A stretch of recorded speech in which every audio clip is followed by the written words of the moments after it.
ॐ अज्ञानतिमिरन्धस्य ज्ञानाञ्जनशलाकया चक्षुरुन्मिलितं येन तस्मै श्रीगुरुवे नमः। श्रीचैतन्यमनोभीष्टं स्थापितं येन भूतले स्वयं रूपः कदा मह्यं ददाति स्वपदान्तिकं। वन्देऽहं श्रीगुरु श्रीयुतपदकमलं श्रीगुरुन् वैष्णवांश्च श्रीरूपं सागरजातं सहगं रघुनाथान्वितं तं सजीवं साद्वैतं सावधूतं परिजनसहितं कृष्णचैतन्यदेवम् श्री राधा कृष्ण पादान सहगण ललिता श्री विशाखान्वितांश।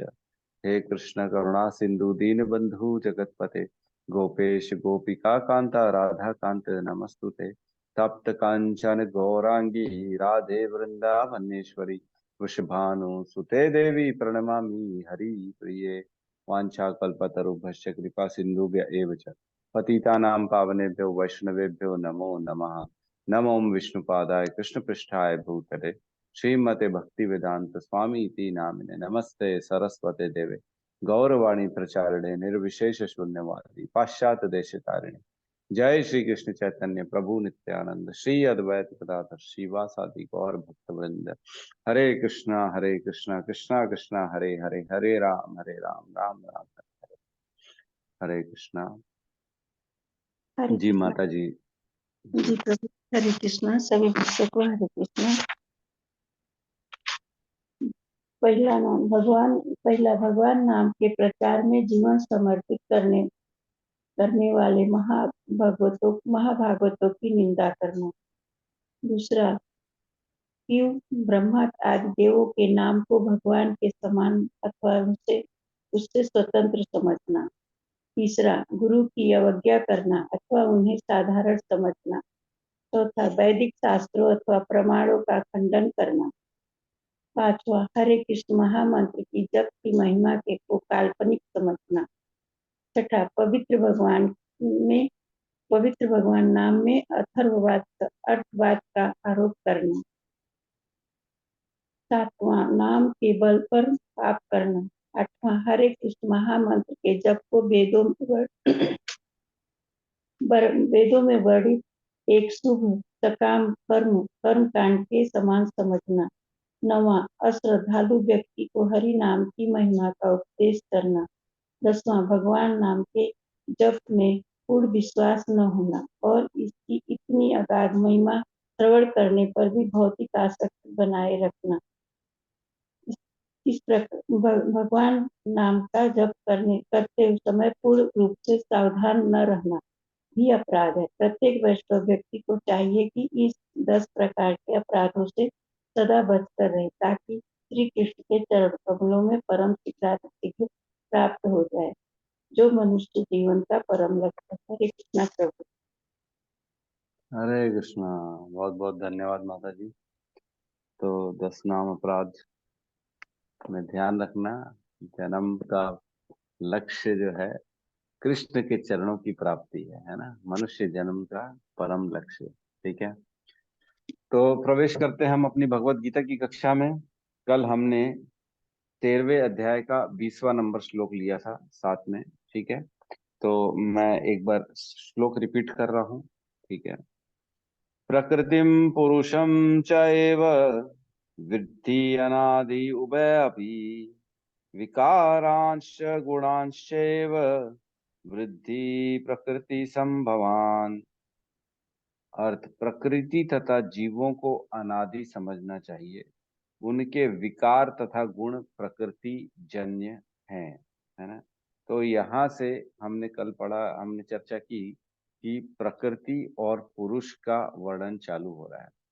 तो कल कुछ पॉइंट्स मैंने बताए थे, प्रकृति और पुरुष। तो प्रकृति क्या है, पुरुष क्या है ना। कौन बताना चाहेगा?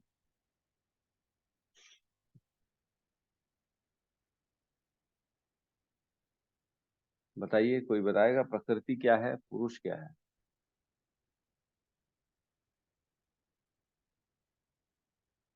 ठीक है, कोई बात नहीं। प्रकृति जो होता है वो भोग्य वस्तु होती है, और जो पुरुष होता है वो उसको भोगता होता है ना। वो भोग रहा है, जिसको भी भोग रहा है वो प्रकृति हो गई, और जो भोग रहा है वो पुरुष हो गया। पुरुष मतलब साधारण पुरुष नहीं, पुरुष मतलब यहाँ पे जीवात्मा और परमात्मा की बात चल रही है। प्रकृति कभी भी पुरुष नहीं हो सकती है ना, इसको ध्यान रखेंगे। प्रकृति कभी भी पुरुष नहीं हो सकती है। क्यों नहीं हो सकती है? क्योंकि प्रकृति जड़ वस्तु है। पुरुष हमेशा चेतन वस्तु होता है। चेतन वस्तु तो बोलना ही गलत हो जाएगा, चेतन जो है वो पुरुष हो सकता है। तो चेतन कौन है? आत्मा है और जीवात्मा है। क्या हमारे पंच तत्व जो होते हैं, भूमि गगन वायु आकाश अग्नि नीर, इसमें क्या कहीं पे भी चेतन आपको दिखता है? ये चेतन नहीं है, ये डेड मैटर है। इसमें कभी भी खुद की चेतना नहीं आती है। ये चेतन नहीं है। चेतन जो होगा वही पुरुष बनेगा, क्योंकि उसके अंदर विवेक रहेगा, उसके अंदर सोच समझने की शक्ति होती है ना। प्रकृति के अंदर सोचने समझने की शक्ति नहीं होती है।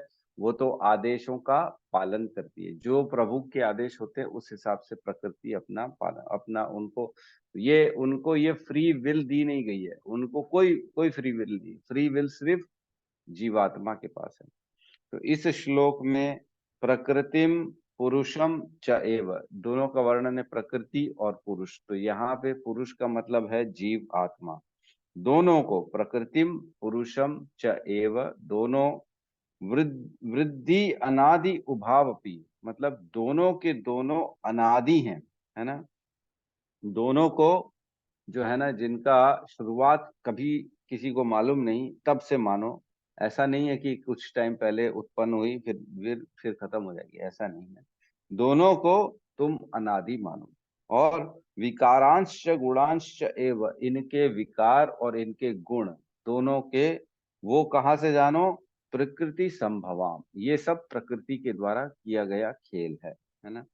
तो प्रकृति खुद जो है वो जड़ है, लेकिन चेतन वस्तु को पूर्ण रूप से इफेक्ट करने का कारण है ना। कल भी हमने पढ़ा था, कल हमने समझा था कि कोई भी विकार होता है या कोई गुण होता है, वो क्यों होता है, किसके कारण होता है? प्रकृति के कारण कि पुरुष के कारण? तो हमने कल पढ़ा था जीवात्मा में जो भी विकार होते हैं वो जीवात्मा के कारण होते हैं, न कि प्रकृति के कारण होते हैं। प्रकृति ने तो सब बना के रख दिया है। अब आपकी इच्छा, है ना, क्या कहते हैं कि यथा इच्छासी तथा कुरु, जैसी तुम्हारी इच्छा वैसा करो। भगवान ने भी अर्जुन को पूरी भगवत गीता पढ़ने के बाद सिखाने, मतलब बोलने के बाद बोला, पूछा, यथा इच्छासी तथा कुरु, जैसी तुम्हारी इच्छा है वैसा करो। जिस जिस गुण में हम रहेंगे उस गुणों के अनुसार हम अपना चॉइस करते हैं, ठीक है। तो अब हम तात्पर्य में पढ़ते हैं, तात्पर्य में प्रवेश करते हैं। कल भी पूरा डिस्कशन में निकल गया। तात्पर्य शील प्रभुपाद की जय। इस अध्याय के ज्ञान से मनुष्य शरीर तथा शरीर के ज्ञाता जीवात्मा तथा परमात्मा दोनों को जान सकता है ना। इस अध्याय के ज्ञान से, है ना। तो इस अध्याय में सब हम पढ़ रहे अच्छे से, क्षेत्र क्षेत्रज्ञ, है ना, ज्ञान ज्ञेय और प्रकृति पुरुष।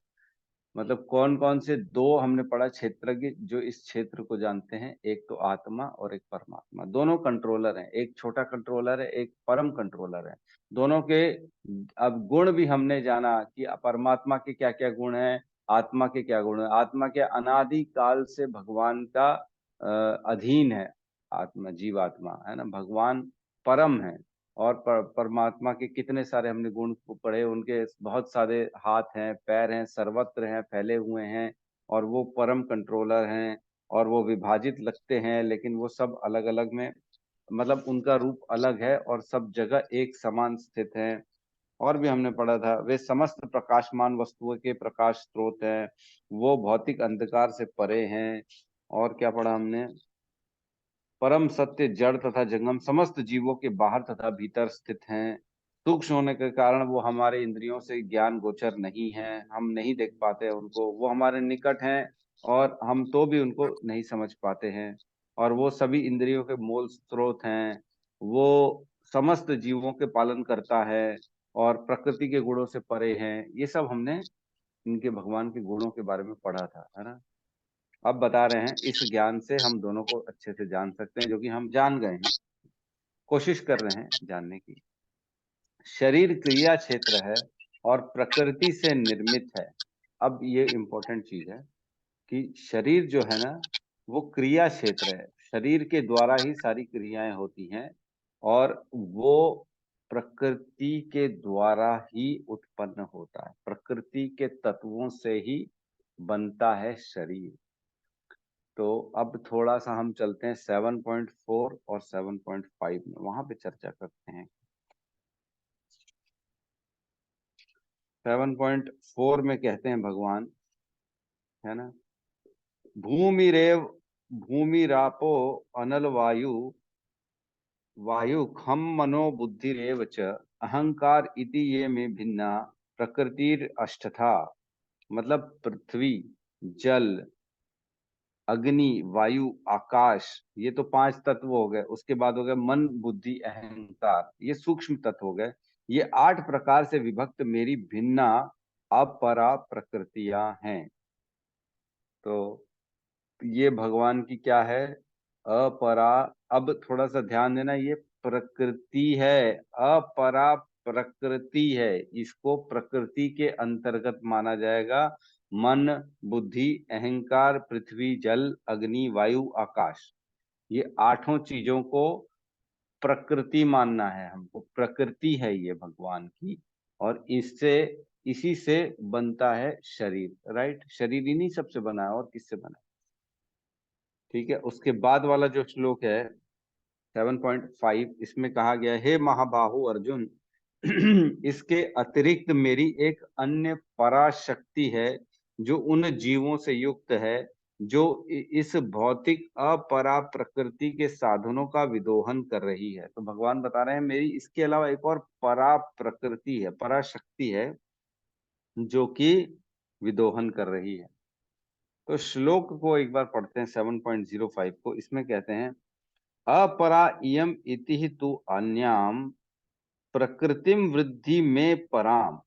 एक प्रकृति है जो पिछले श्लोक में जो चर्चा हुई ना, अपरा निकृष्ट जड़ चीजों से, उससे अलग है। अन्याम अन्य है जो कि प्रकृतिम वृद्धि में पराम, मेरी प्रकृति है जो कि परम प्रकृति है ना। और क्या लिखा है, जीव भूताम महाबाहो यया इदम धार्यते जगत।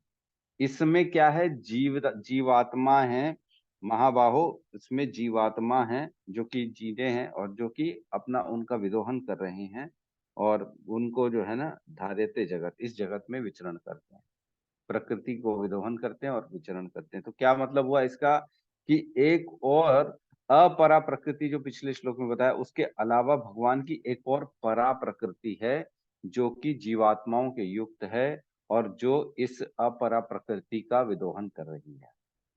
तो दोनों भगवान की प्रकृति है। तो हम तो इधर पढ़ रहे हैं कि जीवात्मा पुरुष है, फिर 7.05 में कहते हैं प्रकृति है।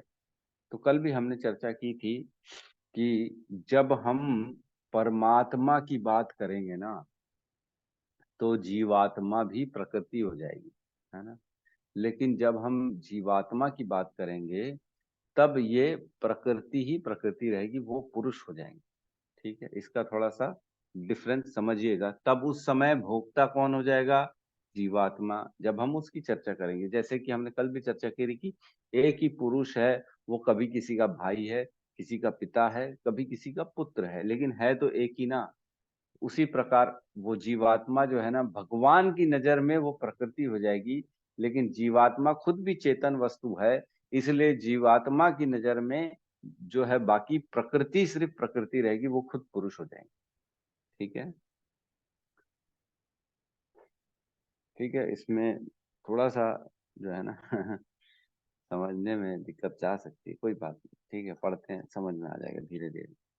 प्रकृति मतलब इंफीरियर, पुरुष मतलब सुपीरियर। प्रकृति मतलब सबॉर्डिनेट, पुरुष मतलब उसका ऊपर, है ना। और प्रकृति मतलब इंजॉयबल ऑब्जेक्ट, और पुरुष मतलब इंजॉयर, जो इंजॉय कर रहा है। लेकिन दोनों अनादि हैं, है ना, दोनों शाश्वत हैं, अनादि काल से हैं दोनों के दोनों।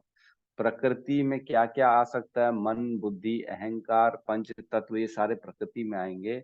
और पुरुष में कौन आएगा, सिर्फ और सिर्फ जीवात्मा और परमात्मा, है ना। ये दोनों आ सकते पुरुष में, और कोई नहीं आ सकता। ठीक है, पुरुष 1 हो जाएगा जीवात्मा, पुरुष 2 हो जाएंगे परमात्मा। जैसे कि हम पढ़ते आ रहे हैं गे 1 गे 2 क्षेत्रज्ञ 1 क्षेत्रज्ञ 2, वैसे ही पुरुष 1 आत्मा, पुरुष 2 परमात्मा। ठीक है, इसमें डाउट नहीं करना है, हमको समझना है इसको अच्छे से। आगे बढ़ते हैं। शरीर के भीतर बद्ध तथा उसके कार्यों का भोग करने वाला आत्मा ही पुरुष या जीव है। तो शरीर के अंदर जो बद्ध अवस्था का जो शरीर है उसकी बात चल रही है, उसका भोग करने वाला आत्मा ही पुरुष या जीव है। तो पुरुष कौन है? वो आत्मा जो इस बद्ध जीव को भोग रहा है, इस शरीर के भीतर रहते हुए इसके द्वारा सुख दुख का अनुभव कर रहा है, वह ज्ञाता है। और इसके अतिरिक्त भी दूसरा ज्ञाता होता है जो परमात्मा है। तो हमने चर्चा की दोनों यहाँ पे जो है ना पुरुष हैं, जीवात्मा और आत्मा। निस्संदेह यह समझना चाहिए कि परमात्मा तथा आत्मा एक ही भगवान के विभिन्न अभिव्यक्तियां हैं। जीवात्मा उनकी शक्ति है और परमात्मा उनका साक्षात स्व अंश है।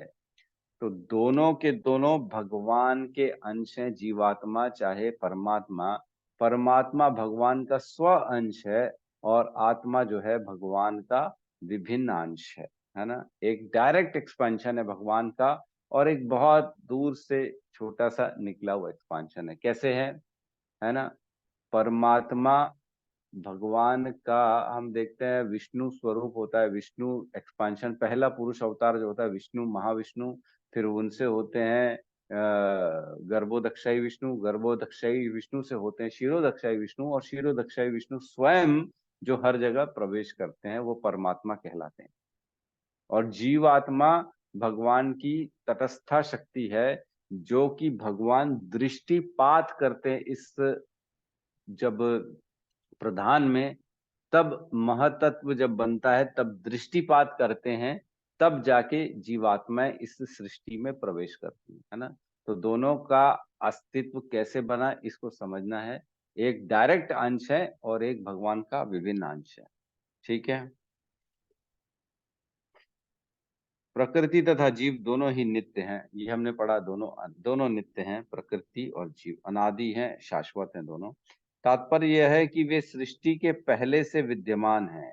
अब बताओ इसको कैसे समझेंगे हम। दोनों सृष्टि के पहले से विद्यमान है, ये क्या बोल दिया इन्होंने। हम तो सुना है सृष्टि का प्रलय हो जाता है तब नष्ट हो जाती है पूरी सृष्टि, ये क्या बता दिया इन्होंने। तो कौन इसको समझाने की कोशिश कर सकता है?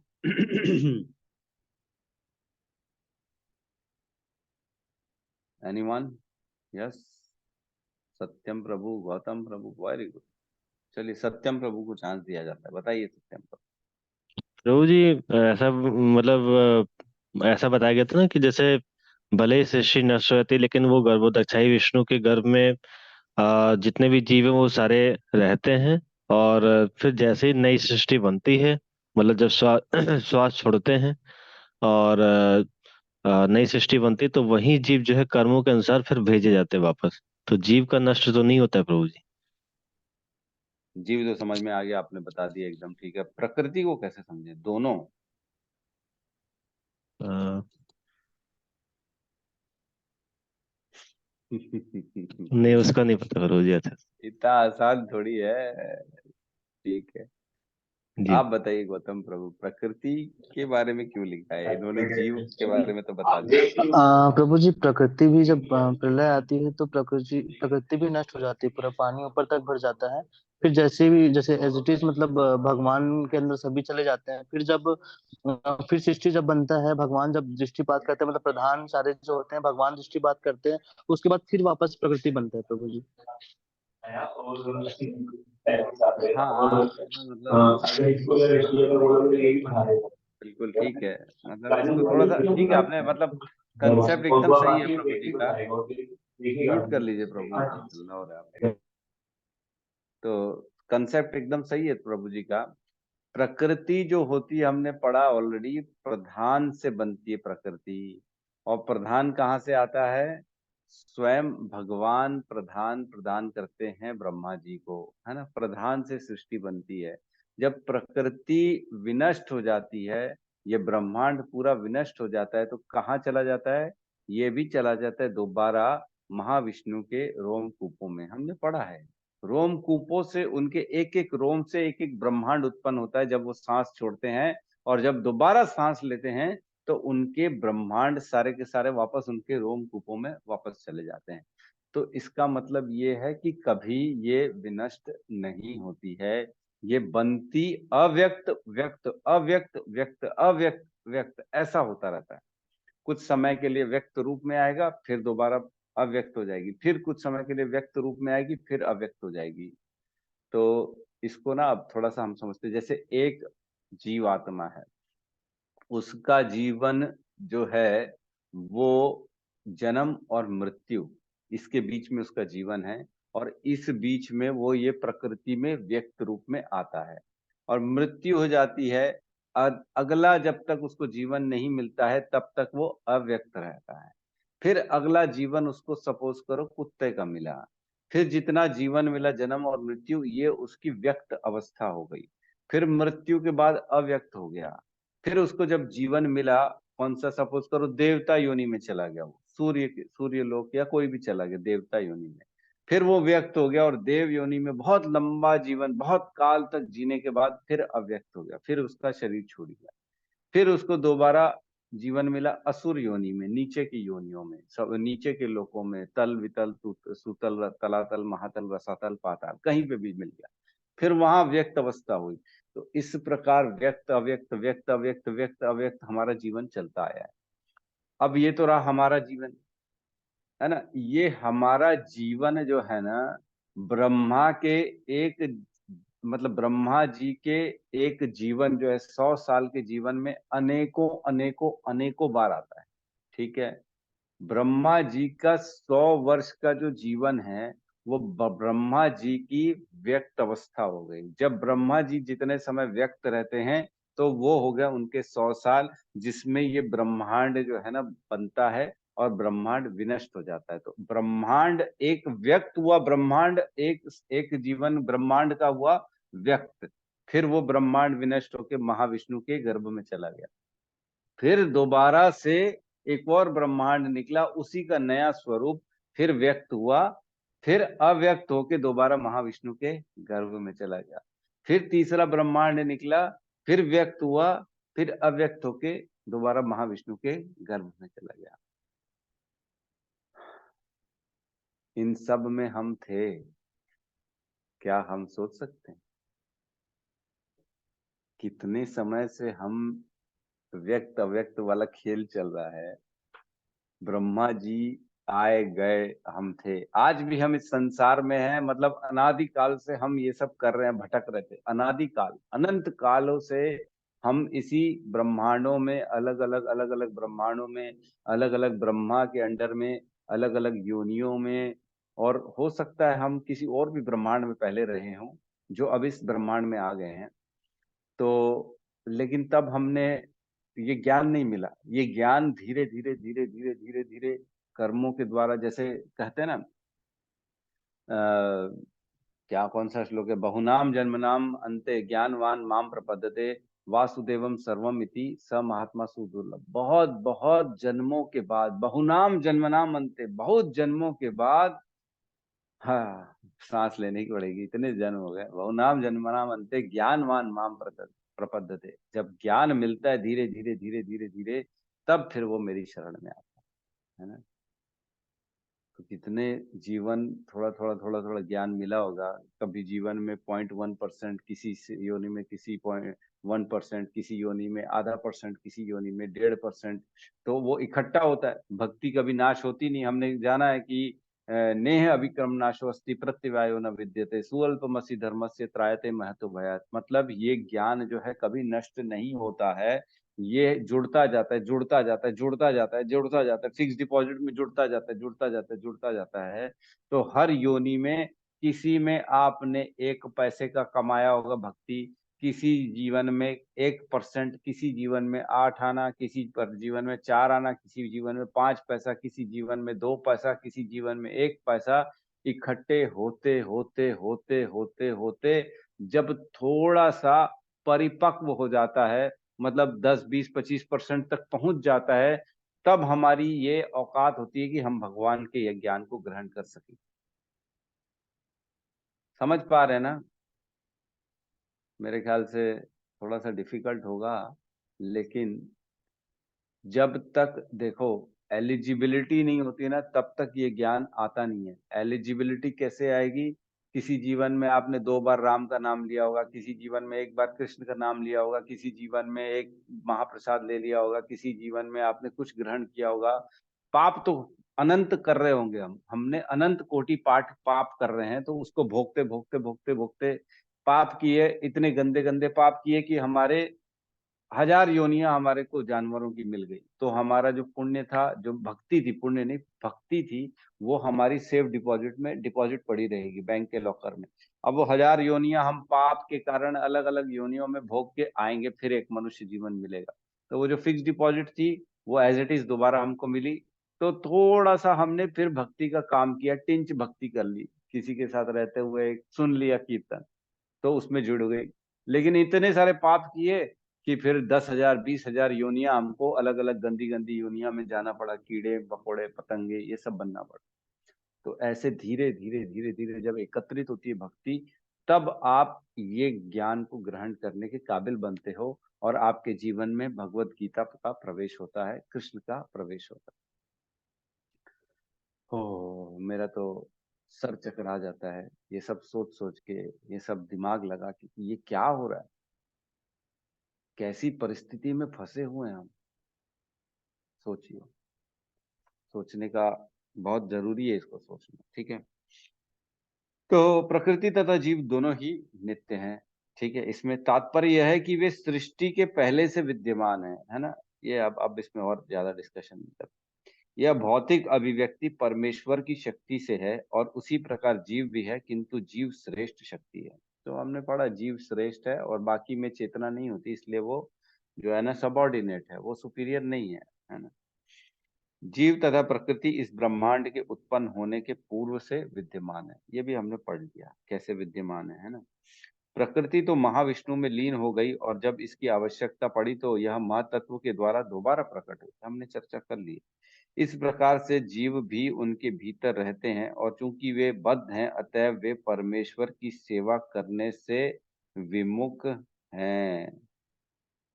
ठीक है, इसको थोड़ा सा समझते हैं क्या कहा गया है। इस प्रकार से जीव भी उनके भीतर रहते हैं, और चूंकि वे बद्ध हैं, अतः परमेश्वर की सेवा करने से विमुख होते हैं। तो भगवान ने जीवों को फ्री विल दिया है। भगवान ने जीवों को ये प्रकृति में सुपीरियर पोजीशन दी है। क्यों दी है? बोलते ना, अरे जो होता है भगवान के, भगवान चाहेंगे तो पत्ता हिलता है, हम भी चाहेंगे, हम तो कुछ चाह नहीं सकते। जो मैं कर रहा हूँ वो सब भगवान के कारण हो रहे, भगवान ही तो करा रहे हैं। बोले सब पाप हो, पुण्य हो, मर्डर हो, रेप हो, सब भगवान ही तो करा रहे। ऐसा ऐसा नहीं है। भगवान कराने के पीछे, मतलब हर चीज के पीछे तो भगवान ही है, लेकिन जो हमारे साथ हो रहा है उसके निर्माता हम हैं। हम ही हमारे भाग्य के निर्माता हैं। कैसे? पिछले जन्मों के कर्म ही वो हमारे को भगवान देते हैं। जिस प्रकार हम रेस्टोरेंट में जाते हैं, हमने एक ऑर्डर दिया, सपोज करो किसी ने ऑर्डर दिया छोला भटूरा। छोला भटूरा मैनेजर ने नोट किया, अंदर किचन में एक माता जी बैठी थी, उन्होंने बनाया छोले भटूरे, और वो उठा के छोले भटूरे उस दोबारा उस कस्टमर के पास आ गए, और छोले भटूरे उसको मिल गए। तो क्या वो ये कह सकता है कि मैं तो छोले भटूरे का ऑर्डर नहीं दिया हूँ, मेरे को क्यों लाके दिए हो? मैंने, मेरी क्या गलती है? मैं छोले भटूरे क्यों खाऊं? मैं तो पनीर टिक्का खाऊंगा, मैं ये नहीं खाना, मैं नहीं खा सकता छोले भटूरे। ऐसा नहीं बोल सकता वो। क्यों? क्योंकि उसने छोले भटूरे का ही ऑर्डर दिया है। तो हम समझते हैं कि हम आज जो कर्म कर रहे हैं वो हमारा ऑर्डर हो गया, और आने वाले जीवनों में, आने वाली योनियों में, नेक्स्ट जीवन, उसके अगला वाला योनि, उसके अगले वाला योनि, उसके अगले वाले योनि में यही हमारे कर्म हमको परोसे जाएंगे। किसके द्वारा? वो जो माता जी कुक है, वो माया देवी है, वो प्रकृति का संचालन करती है, दुर्गा देवी है, और वही हमारे को दोबारा लौटाती है। जो हमने ऑर्डर किया, मतलब जो हमने कर्म किया, वो दोबारा हमको वापस मिलता है। तब हम ये नहीं कह सकते कि हमारे जीवन में दुख क्यों आ रहा है, मैं ही क्यों सफर करूं भाई, वो तो इतना गंदा काम कर रहा है फिर भी उसके पास पैसा है, सुख है, क्यों मेरे पास इतना दुख क्यों है? ये नहीं कह सकते आप, क्योंकि आपने यही किया था पिछले पिछले जन्मों, इसलिए वो आपके साथ इस जन्म में हो रहा है। तो ये समझना बड़ा मुश्किल नहीं है वैसे तो। जिस प्रकार हम ऑर्डर देते हैं वो आता है हमारे पास, तो हमको उसको फिर ग्रहण करना ही पड़ता है। तो ये सब कराने वाला कौन है? इन सब की व्यवस्था जो है रेस्टोरेंट की, किसने की है? कृष्ण ने की है। उसमें माया देवी जो है वो कुक है, वो हमारे बनाए हुए, हमारे ऑर्डर की हुई चीज बना बना के हमको दे रही है। तो हम हो गए जीवात्मा जो ऑर्डर करता है, जो बनाने वाली हो गई वो माया देवी, वो माया देवी बना बना के दे रही है। और इस रेस्टोरेंट के मालिक हो गए परम पूज्य, परम पुरुषोत्तम कृष्ण, है ना। वृंदावन चंद्र राधा गोपीनाथ की जय। ठीक है। तो हमको ये सब क्यों मिलता है, फ्री विल क्यों मिलती है? क्योंकि हम अपने सोच समझ के साथ पुरुषार्थ कर सके, है ना।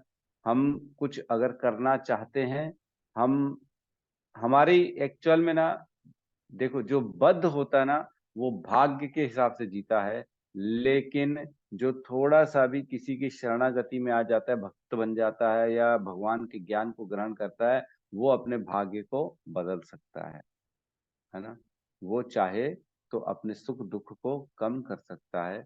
लेकिन जो भौतिक संसार में व्यक्ति है, जो बद्ध अवस्था में है, वो एज पर प्रारब्ध ही अपना जीवन जिएगा, उसके जीवन में कोई चेंजेस नहीं आ सकते। ठीक है। इस प्रकार से जीव भी उनके भीतर रहते हैं, और चूंकि वे बद्ध हैं अतः वे परमेश्वर की सेवा से विमुख हैं। हाँ, बद्ध है इसलिए वो भगवान से दूर हैं, उनको लगता है कि मैं खुद भोगता हूँ, इसलिए वो सब सुख दुख के भोग का कारण है। इस तरह उन्हें वैकुंठ लोक में प्रविष्ट होने नहीं दिया जाता। लेकिन प्रकृति के व्यक्त होने पर इन्हें भौतिक जगत में पुनः कर्म करने और वैकुंठ लोक में प्रवेश करने की तैयारी करने का अवसर दिया जा रहा है। तो बार बार हर योनि में हमको अवसर मिलता है। एक न एक बार जीवन में जरूर कोई ना कोई भक्त या कहीं ना कहीं नाम का आपका प्रवेश होगा आपके जीवन में। अगर आपने उस नाम को पकड़ लिया, तो आप वैकुंठ लोक जाने के लिए अपने जीवन को प्रयास कर सकते हो, उसको प्रिपेयर कर सकते हो। लेकिन अगर आपने उसको नहीं पकड़ा, तो फिर से आप बद्ध अवस्था में इस जीवन में जन्म मृत्यु में स्ट्रगल में फंसे रहेंगे, है ना। इस भौतिक सृष्टि का यही रहस्य है, ये रहस्य है, ये कॉन्फिडेंशियल नॉलेज है, यही तो एकदम सस्पेंस छुपा हुआ है कि ये हो क्या रहा है, हम इस संसार में कर क्या रहे हैं। यही रहस्य है कि हमको एक बार वो जो नाम का एक भक्त हमारे जीवन में आ गया, उसको छोड़ना नहीं है, उसको पकड़ के एंड तक चलना है, इस जीवन के अंत काल तक, ताकि हमारा भी उद्धार हो जाए। ये रहस्य है। वास्तव में जीवात्मा मूलतः परमेश्वर का अंश है, लेकिन अपने विद्रोही स्वभाव के कारण वह प्रकृति के भीतर बद्ध रहता है। तो ये कारण है हमारा इस संसार में आने का, क्योंकि हमारी अंदर इच्छा थी भोगने की। इसलिए भगवान ने कहा कि देखो, वैकुंठ लोक जो आध्यात्मिक जगत है उसका तो मैं राजा हूँ, इस संसार, पूरे संसार का मैं राजा हूँ। अगर तेरे को भोक्ता बनना है तो तेरे लिए मैं एक प्रकृति बना देता हूँ, जा और वहां पे जाके भोग, वहां का स्वामी बन। और भगवान ने भेज दिया हमको इस संसार में, ताकि हम भी भोक्ता बने। हम भी सोचा, हमने भगवान के जैसे हम भी बने, मैं भी क्यों नहीं भगवान बनूं, मैं भी क्यों ना राजा बनूं, मैं भी क्यों ना इसको भोगूं उसको भोगूं। तो भगवान ने हमारे लिए प्रकृति की रचना कर दी कि ठीक है तुम लोग जाओ वहां पे भोगो। क्या बेटा कभी भी बाप से बड़ा हो सकता है? किसी भी काल में, किसी भी परिस्थिति में, क्या बेटा बाप से बड़ा हो सकता है? कौन बताना चाहेगा इसका आंसर? है क्या किसी के पास कोई आंसर? बेटे के लिए यही अच्छा है कि वो ये स्वीकार कर ले कि मैं इनका पुत्र हूं, ना कि मैं इनका बाप हूं। ठीक है कि नहीं? ये एकदम सही पॉइंट लग रहा है कि नहीं? सही सेंटेंस है कि नहीं? बेटा चाहे कैसा भी हो, बाप चाहे कैसा भी हो, उसको ये स्वीकार कर लेना चाहिए कि ये मेरा पिताजी ही है, मैं इसका पिताजी नहीं हूँ। ठीक है, इसमें किसी को भी मेरे ख्याल से कोई भी इसमें गलत नहीं लग रहा होगा। वैसे ही हमको भी ये स्वीकार कर लेना चाहिए कि हम भगवान के सेवक हैं और भगवान हमारे को उत्पन्न करने वाले परमात्मा है ना? इसको स्वीकार कर लेंगे तो बहुत जीवन आसान हो जाएगा। अगर स्वीकार नहीं करेंगे तो विद्रोह के कारण, जैसे पिता अपनी संपत्ति से पुत्र को बाहर कर देता है, अगर वो बोलता है मैं बाप हूं, तो पिता बोलता है अच्छा तू बाप है, निकल फिर तू मेरे घर में क्या कर रहा है, निकल कर, देखते हैं तू कितना प्रसन्न हो पाता है, कितना सुखी हो पाता है, आटा दाल कैसा तेरे को मिलता है, सब भाव आ जाएगा उसके सामने। तो जब बाप अपने बेटे को बाहर निकाल देता है, वैसे ही भगवान ने हमको अपनी आध्यात्मिक जगत से बाहर निकाल दिया और हमारे को इस भौतिक जगत में भेज दिया। ठीक है, तो स्वीकार कर लें भगवान के हम सेवक हैं। ठीक है, इसका कोई महत्व नहीं कि ये जीव या श्रेष्ठ जीव किस प्रकार प्रकृति के संपर्क में आया है, इसका कोई पॉइंट नहीं है, ज्यादा डिस्कशन का मैटर नहीं है कि हम क्यों आ गए, कैसे आ गए। किंतु भगवान जानते हैं कि ऐसा कैसे और क्यों हुआ। तो जब हम जाएंगे आध्यात्मिक जगत में, जब भगवान के वैकुंठ लोग जाएंगे, तब पूछेंगे भगवान से, यार एक बार भेज दिया, अब दोबारा कभी मत भेजना, ऐसा क्यों हो गया, मैं प्रकृति में क्यों चला गया, ये आप तब पूछ सकते हो जब भगवान के पास पहुंचोगे तब। शास्त्र में भगवान का वचन है कि जो लोग प्रकृति द्वारा आकृष्ट हैं वे कठिन जीवन संघर्ष कर रहे हैं। तो प्रकृति द्वारा आकृष्ट है मतलब प्रकृति ने मन बुद्धि अहंकार बनाया, उसी में फंसे रहेंगे, उसी में घूमते रहेंगे, सुख दुख का विचरण करते रहेंगे, तो फिर वहीं पे फंस जाएंगे और जीवन संघर्ष में फंसे रहेंगे, संघर्ष में पूरा जीवन निकलेगा फिर। लेकिन इन कुछ श्लोकों के वर्णन से यह निश्चित समझ लेना होगा कि प्रकृति के तीन गुण के द्वारा उत्पन्न विकार प्रकृति की ही उपज है। तो प्रकृति के तीन गुण जो है, सतोगुण, रजोगुण और तमोगुण, इनके कारण न विकार उत्पन्न होते हैं। रजोगुण में हमने जाना कि रजोगुण की प्रॉपर्टीज होती है राग, है ना, और क्या क्या होती है, अगले श्लोक में, अगले अध्याय में हम वैसे पढ़ेंगे।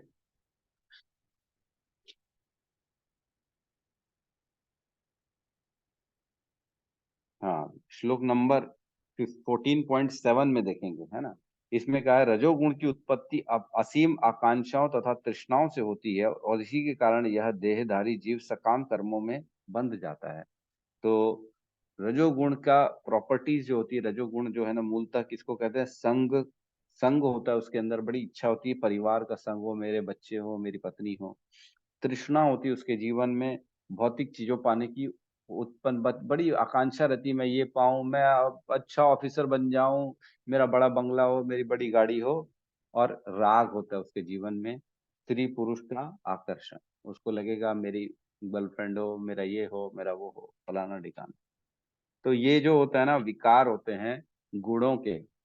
जो रजोगुण में रहेगा उनको ये विकार रहेंगे, जो तमोगुण में रहेगा वो आलस रहेगा, निद्रा में रहेगा, प्रमाद रहेगा, उसको दारू पिएगा, सोच समझने की शक्ति कम रहेगी, सड़ा गला खाएगा। सड़ा गला खाएगा इन द सेंस कि सड़ा गला आजकल बिक रहा है ऊंचे ऊंचे भावों में। जैसे जो जंक फूड होता है, प्रिजर्व फूड हो गया, फ्रोजन फूड हो गया, दो दो महीने से फ्रिज में पड़ा हुआ है, फ्रोजन रखा हुआ है, और आपको बढ़िया तल तल के फ्रेंच फ्राइज देते हैं और हम बड़े उसको शौक से खाते हैं, फ्रेंच फ्राइज ही तो है। तो वो क्या है, वो तमोगुण का प्रोडक्ट है, उसको खाएंगे तो धीरे धीरे तमोगुण हमारे अंदर प्रवेश करेगा। ठीक है, तो ये सारे विकार होते हैं प्रकृति के ही उपज है, ये सारी प्रकृति के उपज है ना। आगे कहते हैं जीवों के सारे विकार तथा प्रकार शरीर के कारण है, जहां तक आत्मा का संबंध है सारे जीव एक से हैं। तो शरीर का काम है, शरीर प्रकृति से बना है और जीवात्मा आत्मा से बनी है ना, ये दोनों को अलग अलग मानना है।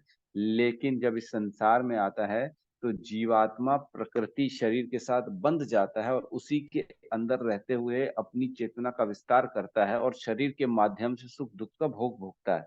लेकिन उसको समझना चाहिए कि मैं शरीर नहीं हूं, मैं शरीर से अलग हूं और मुझे सिर्फ कृष्ण की सेवा करनी है। सुख दुख जो होता है ये शरीर का होता है, आत्मा के लेवल पे सुख दुख नहीं होता है। आत्मा जीव आत्मा सुख दुख का निर्माता नहीं होता है। आत्मा नहीं होता, प्रकृति सुख दुख का निर्माता होती है।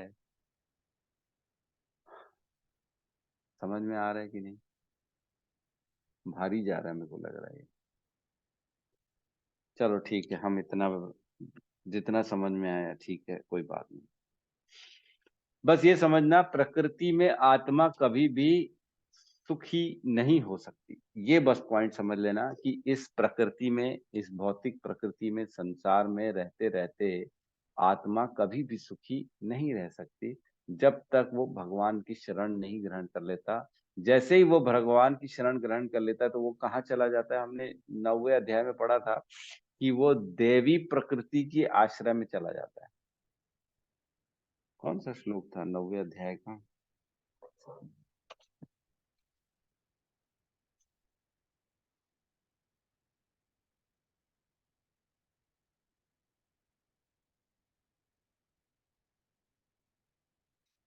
एक श्लोक है 9वें अध्याय में, हमने पढ़ा है, जिसमें लिखा था कि जो मेरे भक्त होते हैं वो देवी प्रकृति का आश्रय करते हैं। किसी को मिल रहा है क्या वो श्लोक? श्लोक संख्या तो पता नहीं, लेकिन है प्रभु जी, मतलब मुझे मुझे भी याद है। मतलब वो ना, वो योग माया के संरक्षण में रहते हैं, आध्यात्मिक हाँ, प्रकृति जो के संरक्षण में जो रहते हैं। बद्ध अवस्था वाले रहते हैं वो योग माया के आश्रय में रहते हैं, और जो मेरे भक्त होते हैं वो देवी प्रकृति के आश्रय में रहते हैं। ठीक है, तो कुल मिला के यहाँ पे वो कहा गया है कि जो भगवान के भक्त ये होते हैं प्रभु जी वो देवी 9.13 9.13 13 9-13। ठीक है ठीक है, खोलेंगे 9-13। प्रभु जी ने निकाल के दिखाई दिया है 9-13।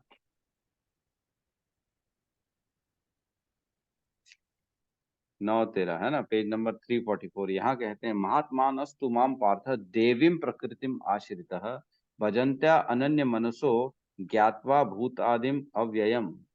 इसमें कहा, हे पार्थ, मोह मुक्त महात्मा जन देवी प्रकृति के संरक्षण में रहते हैं। वे पूर्णतः भक्ति में निमग्न रहते हैं क्योंकि वे मुझे आदि तथा अविनाशी भगवान के रूप में जानते हैं।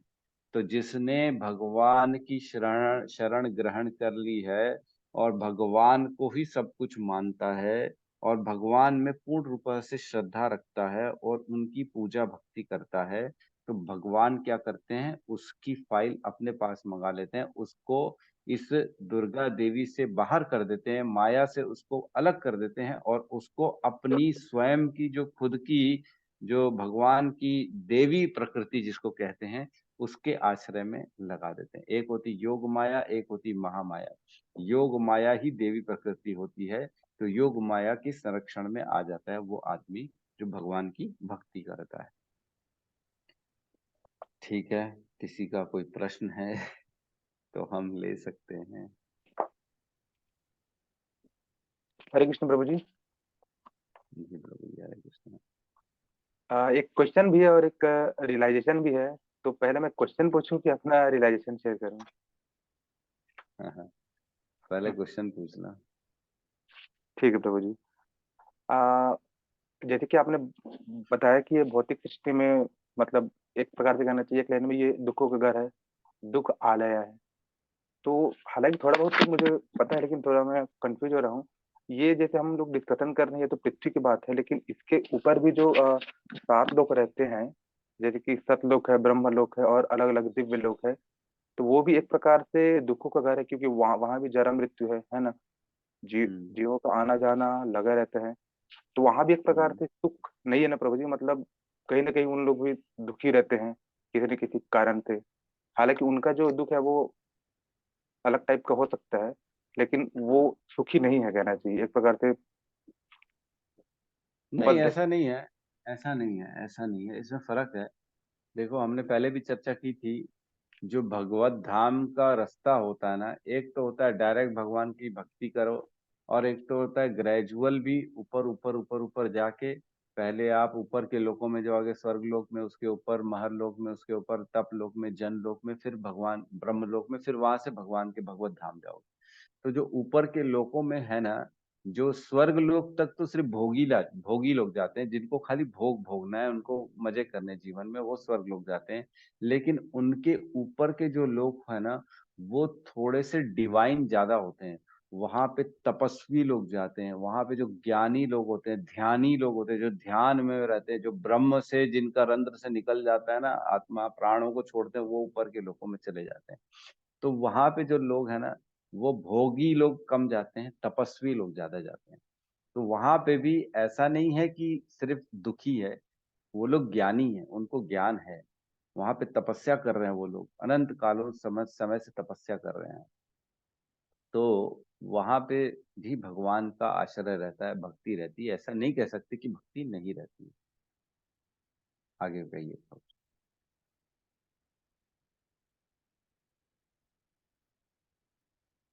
मीट हो गया। हाँ प्रभु जी, हम्म। आवाज आ रही प्रभु जी? हाँ हाँ, अरे आप कहिए ना, कहिए। Okay okay. तो ये तो एक क्वेश्चन था, थोड़ा डाउट था। और दूसरा, जैसे कि मैंने आपको कल एक फोटो भेजा था, तो एक्चुअल में हम लोग कल बलौदा बाजार गए थे। तो बोलते हैं ना कि हम जो सुबह पढ़े रहते हैं, फिर जिसका स्मरण किए रहते हैं, वही माइंड में चलते रहते हैं। तो जैसे मैंने ये सब पेड़ देखे ना, तो मुझे यही समझ आ रहा था, ये हम तो सुबह-सुबह नचरानी प्रभु जी की तरह क्लास अटेम्प्ट कर रहे हैं, हमको भगवान के बारे में पता चल रहा है, प्रकृति के बारे में पता चल रहा है, हमको कैसे मुक्त हुआ जाए ये हमको पता है। चैंट हरे कृष्णा, उसके बाद बी हैप्पी, फिर अपन मुक्ति का हो जाएगा। अब ये पेड़ बने हैं तो इनको पता नहीं इनका अगला योनि क्या है, हाथी, कुत्ता, बिल्ली, फिर लास्ट में गाय बनेगा, उसके बाद मनुष्य बनेगा। लेकिन ऐसा भी नहीं, अगर वो मनुष्य बना तो उसकी मुक्ति हो पाएगी। अगर वो धनवान के घर में पैदा हुआ, तो इसका मतलब वो फिर से वो आसक्त हो जाएगा, पैसा कमाना, घूमना-फिरना, ऐशो-आराम। अब उसमें भी उसकी पॉसिबिलिटी नहीं है कि शायद उसको किसी भक्त का संग मिले। अगर कुछ उल्टा-सीधा लोग मिल गए पीने खाने वाले, हैं ना, चल यार क्या भक्ति भाव में डूबे, चल घूम फिर के आते हैं। तो फिर से वो चक्र है वो चलते रहेगा, फिर से वो पृथ्वीलोक में आएगा, फिर से मज़े करेगा, फिर से हाथी कुत्ता बनेगा। उसके बाद मैं सोचा, मतलब अपने बारे में सोचा, जैसा कि अभी आपने डिस्कशन किया ना, ये प्रकृति बार-बार आता है जाता है, मनुष्य हम लोग कई बार हैं। तो जैसे कि हम जानते हैं प्रभु जी, कई बार डिस्कशन हुआ है, जो काकभूषुंडी के बारे में ऐसा कहते हैं कि उन्होंने रामायण 11 बार देखी है और महाभारत 16 बार देखी है। मतलब उन्होंने राम भगवान को 11 बार देख चुके हैं और भगवान कृष्ण को 16 बार दर्शन कर चुके हैं। लेकिन फिर भी आप, मैं, हम अभी मनुष्य योनि में हैं। मतलब हमसे पहले भी भगवान कितनी बार आए हैं और चले गए हैं, लेकिन अभी तक हमको मुक्ति नहीं मिली है। मतलब ये मैं अपने बारे में सोच रहा हूँ। हालाँकि हमको वो याद नहीं है कि हम लोग किस ब्रह्मांड में कब क्या थे, लेकिन अभी हम लोग मनुष्य बने हैं और इससे पहले ना जाने कितनी बार भगवान कृष्ण आए हैं। उसके बाद मैं फिर कैलकुलेशन किया ब्रह्मा जी की आयु, जैसा कि आपने बताया कि ब्रह्मा जी के 1 दिन में भगवान कृष्ण एक ही बार आते हैं, है ना? उनके 1 दिन में 14 मनवंतर होते हैं, फिर उसका फिर वो कैलकुलेशन में मतलब मेरा सिर दर्द दिया, मतलब इतना ज़्यादा डीप चला गया था ना, फिर मैंने उसको साइड किया, नहीं, जो हुआ सो हुआ। अभी हम क्या कर सकते हैं, वो मैंने सोचा, तो अभी हम केवल भक्ति कर सकते हैं, भक्तों को संग कर सकते हैं। और जैसे कि हम इस्कॉन जॉइन किए हैं, तो अगर हमको भक्ति वेदांत श्रील प्रभुपाद ने इतना अच्छा बुक दिया है पढ़ने के लिए, तो बिल्कुल इसको हमको पढ़ के, समझ के और इम्प्लीमेंट करके, अप्लाई करके ना, इस प्रकृति जिसको बोलते हैं ना दुखालय, यहाँ से हम लोग डायरेक्ट गोलोक के लिए टिकट कटा सकते हैं। तो ये सोच के मुझे अच्छा लगा कि हम लोग सही प्लेटफ़ॉर्म में आ गए हैं। तो बस ये बताना चाह रहा था प्रभु जी। सही है, प्रभु जी का रियलाइजेशन एकदम सही है। कल प्रभु जी ने मेरे को फोटो खींच के भेजा, रोड साइड काफी सारे पेड़ पौधे जो है ना ऐसे थे, और बोले प्रभु जी इनका क्या होगा। तो अब ये ऐसा है कि देखो, आज हम उनके बारे में सोच रहे हैं, लेकिन एक समय था हम भी वो खुद थे, है ना। हम भी एक समय पेड़ पौधे थे, और उस समय भी कुछ मनुष्य थे जो हमें देख के यही सोचते होंगे इनका क्या होगा। तो ठीक है, भगवान की बहुत बड़ी कृपा हुई जो हम मनुष्य बने और भगवान की भक्ति हमको मिली। तो ये भक्ति का आश्रय कभी नहीं छोड़ना है, छोड़ेंगे तो फिर वापस वहीं बन जाएंगे, मनुष्य से फिर नीचे की योनियां, पूर्व पक्षी पक्षु पशु पक्षी सारे कीट पतंग बन जाएंगे। वो तो वैसे भी बनेंगे, इतने पाप हमने किए हैं, क्योंकि कलयुग में पैदा हुआ जो है ना, वो वैसे ही उसका बड़ा मुश्किल है ऊपर जाना, उसको फिर नीचे ही जाना पड़ेगा। लेकिन कम से कम हम हमारी भक्ति का जो कोटा है उसको भर सकते हैं, ये हम कर सकते हैं। जो हमारी भक्ति 1-2% में रुकी हुई है उसको कम से कम 25-50% तक खींच सकते हैं। इतना तो कम से कम खींच लें, क्योंकि वो नाश तो कभी होना नहीं है।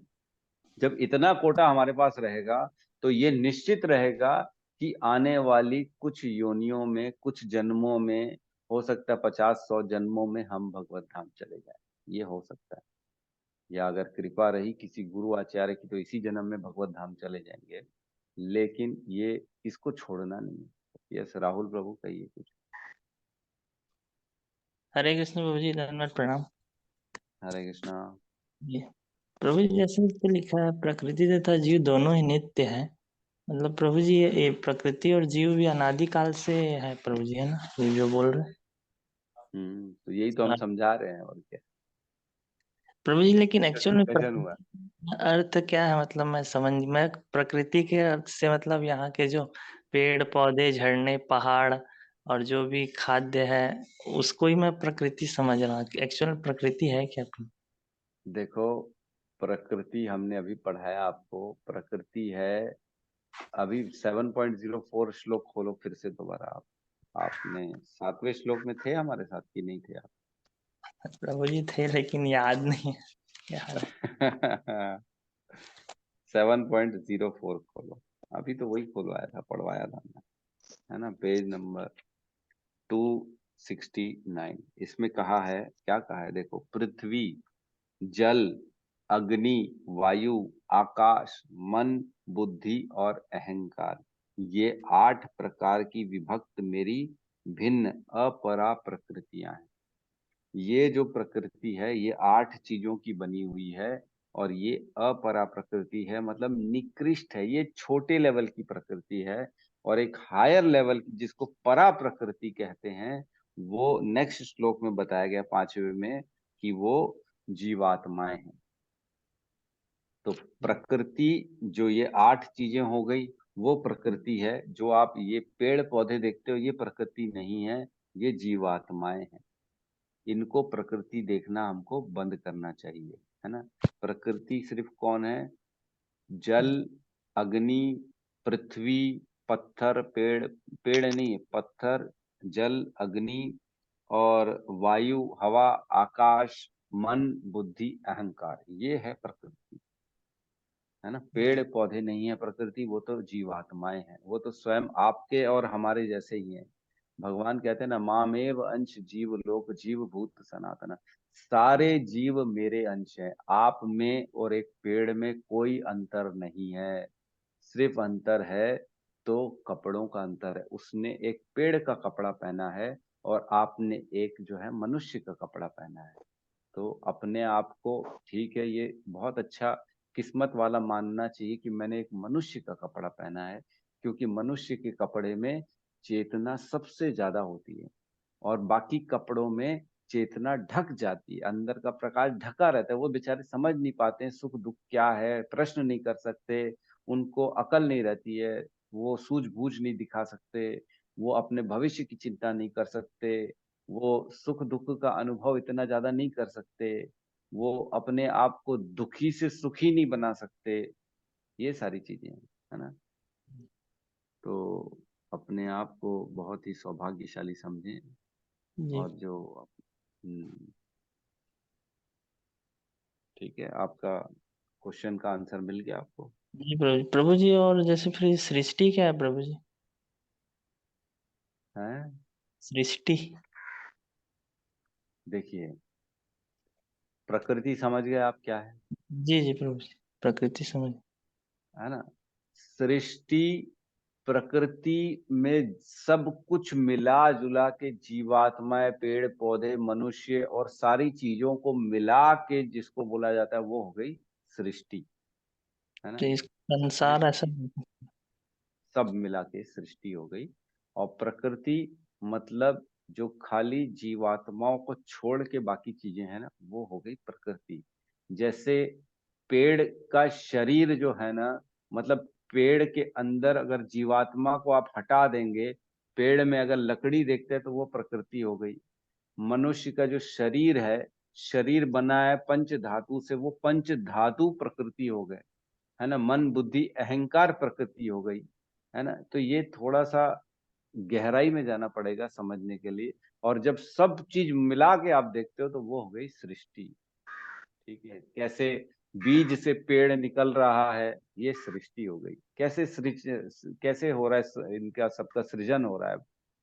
आपने तो पेड़ बीज लगाया, कैसे पेड़ बन गया है? क्योंकि उसके अंदर जीवात्मा है, इसलिए ये हो रहा है। कैसे पेड़ में दोबारा बीज आ गया, ये हो गई सृष्टि। ये क्या हो रहा है, ये कैसे हो रहा है? आपका पुत्र कैसे हो गया है?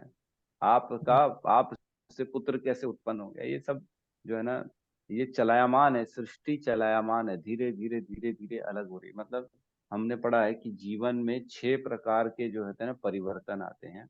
एक होता है जन्म, फिर होता है थोड़ा थोड़ा बढ़ता है, फिर आगे चल के स्ट्रगल करता है, फिर उसके बाद आता है रिप्रोडक्शन होता है, अन्य जीवों का संरक्षण मतलब उत्पन्न करता है अगला जीवन जो हम करते हैं। उसके बाद वृद्धावस्था आती है, फिर उसके बाद आती है मृत्यु। ये 6 परिवर्तन आते हैं जीवन में।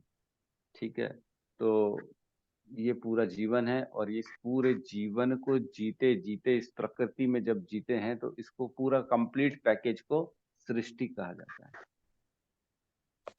जी प्रभु जी, जी धन्यवाद प्रभु जी। जी, प्रभु जी गौतम प्रभु जी ने लिखा है कुछ टेक्स्ट में, उसका क्वेश्चन। गौतम प्रभु ने जी क्या लिखा है? प्रभु जी, जड़ अपरा चेतन परा, ये तो ठीक है, ये तो 7.05 और 06 का ही ये कहना है। क्वेश्चन क्वेश्चन है इनका कि प्रभु जी जब भगवान के धाम जाएंगे तो पुराने जन्म के सभी चीज याद रहेगा, ऐसा करके पूछ रहे। देखो, पुराने जन्म का सब कुछ याद रहेगा कि नहीं रहेगा ये कहना मुश्किल है, और ये नहीं रहेगा, सब कुछ तो याद नहीं रहता है, लेकिन सिर्फ उतना जरूर याद रहेगा जितना आवश्यक होगा, है ना। आपको इस जीवन में भी उतना ही याद रहता है जितना आपके लिए आवश्यक है। भगवान हमारे हृदय में बैठे हैं, सर्वस्य च हम हृदय सन्निविष्टो मत स्मृति ज्ञानम अपोहनम च। मैं ही सबके हृदय में बैठा हूं, भगवान कहते हैं, और मैं ही उनको ज्ञान देता हूँ, याद दिलाने की शक्ति मैं हूँ और भूलने की शक्ति मैं हूँ। तो भगवान बैठे हैं, वो आपको जितना जरूरत होगा उतना याद दिलाएंगे, बाकी सब आपको भुला देंगे। ठीक है। अब ऐसा है कि आप वैसे सवाल ठीक है, सवाल आपका सही है, एकदम सही है, लेकिन जो हम वेदों से जितना समझ सकते हैं उस हिसाब से यही है कि जितना याद रहना चाहिए उतना ही याद रहेगा, उससे ज्यादा नहीं रहेगा। ठीक है, कुछ कहना चाहते हैं अनिल प्रभु? यस प्रभु जी। मैं राहुल प्रभु के क्वेश्चन का आंसर देना चाह रहा था। जैसे कि अभी इन्होंने पूछा कि हमको जब यहाँ से जब मुक्ति मिलेगी तो क्या हमको पुराने जन्म याद रहते हैं क्या? तो आपने एकदम सही आंसर दिया, हमको वो याद नहीं रहते हैं। इसका एग्जाम्पल हमको द्वापर युग की घटना से मिलता है। जब भगवान को जब उखल से बांधते हैं तो उसमें जो कुबेर के पुत्र रहते हैं मणिग्रीव, उनका उद्धार करते हैं। फिर जब उनको दिव्य शरीर प्राप्त होता है तो भगवान का पुष्पक विमान आता है लेने, तभी वहां नारद जी का प्राकट्य होता है। तो यही क्वेश्चन उन्होंने पूछा था मणिग्रीव ने, मतलब दोनों भाइयों ने, कि हम कहाँ जा रहे हैं, हम लोग इतने दिन कहाँ थे, हम किस योनि में थे, मैं तो इसका बेटा था, तो हम लोग पृथ्वी लोक से ऊपर कैसे जा रहे हैं। ऐसे ढेरों क्वेश्चन पूछते हैं। तो नारद जी बोलते हैं भाई रुको रुको, एक एक करके मैं सारे क्वेश्चन का आंसर दूंगा।